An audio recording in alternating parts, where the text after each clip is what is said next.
Bonjour à tous, on se retrouve pour une nouvelle position avec ici le trait pour les noirs qui ont une dame de tour et un fou contre une dame de tour et un cavalier, 5 pions noirs, 5 pions blancs, égalité matérielle donc.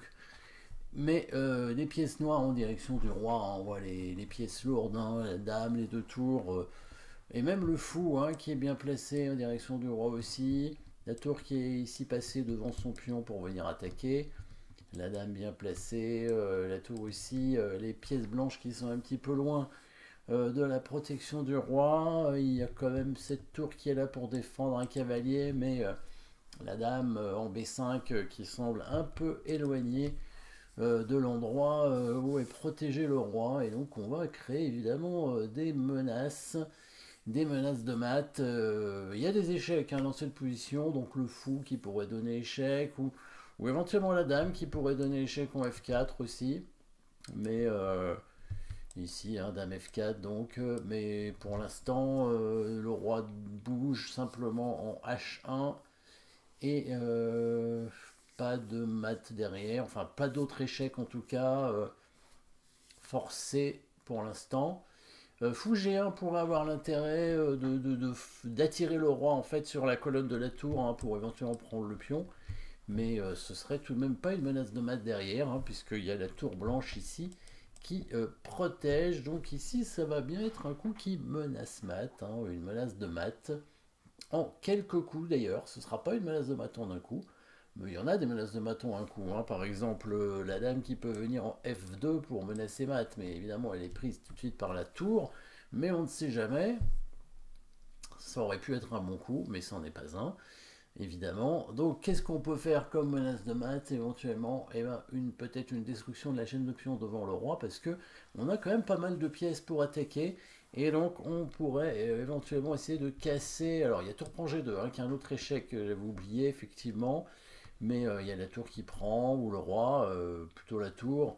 En tout cas, pour l'instant. Par contre, une menace de mat qui peut être intéressante, c'est la tour F8 qui prend ce pion, parce que là, on menacerait effectivement de prendre maintenant le pion en G2, parce que si la tour reprend, il y aurait mat avec tour prend H3, et si le roi reprend, il y aurait mat avec dame prend H3. Donc ça, c'est une menace de mat en deux coups, hein, tour prend F3. Par contre, le pion peut prendre la tour, mais dans ces cas-là, est-ce qu'il ne va pas se faire mater avec le fou qui arrive en G1, bien évidemment, protégé par la tour. Cette fois, le roi est obligé d'aller en H1, il ne peut pas prendre le fou. Et là, la dame peut prendre le pion en H3. Le cavalier va couvrir, mais peut-être que ce cavalier peut être pris par le fou, avec la menace simplement de découverte du fou en F4. Hein, et s'il reprend avec la tour, il y aurait dame prend F3 échec. Peut-être que il y avait plus simple d'ailleurs après tour prend F3, pion prend F3, au lieu de faire fou G1, peut-être l'échec de la dame en F4 est meilleur, puisque quand le roi va venir en H1, le pion F3 est pris sur échec, et après il y aurait fou G1.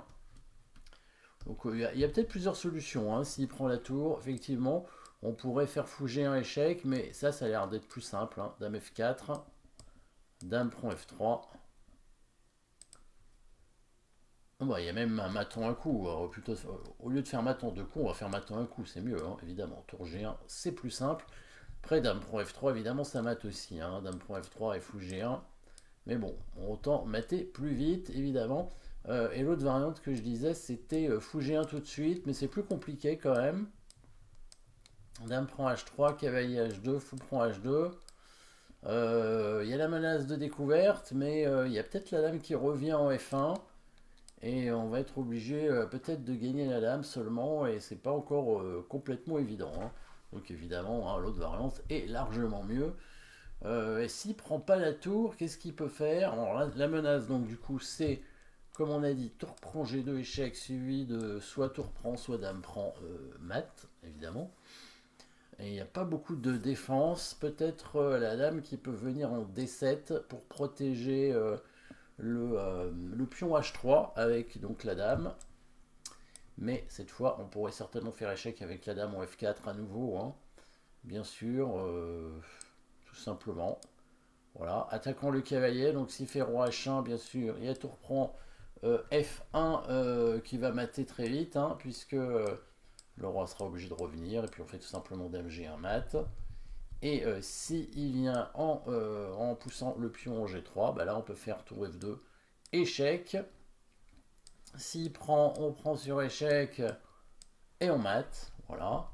Et s'il prend pas, donc s'il bouge son roi, on fait Dame F3 et Dame G2 mat, tout simplement aussi, hein, etc. S'il vient en G1, on a plusieurs coups. On peut prendre le cavalier déjà pour commencer. Voilà, et quand il revient, on revient aussi, et puis après on va le mater assez rapidement avec Dame prend G3 ou Dame F3, suivant ce qu'il fait. On peut faire plus simplement Dame F3 évidemment, suivi de Dame H1 mat évidemment. Voilà, donc sur tour prend F3, il n'a pas grand chose à faire dans la partie, il a pris, et effectivement les noirs ont fait Dame F4 échec, hein, et Dame... et là il a abandonné, parce que les gens n'aiment pas se faire mater sur l'échiquier.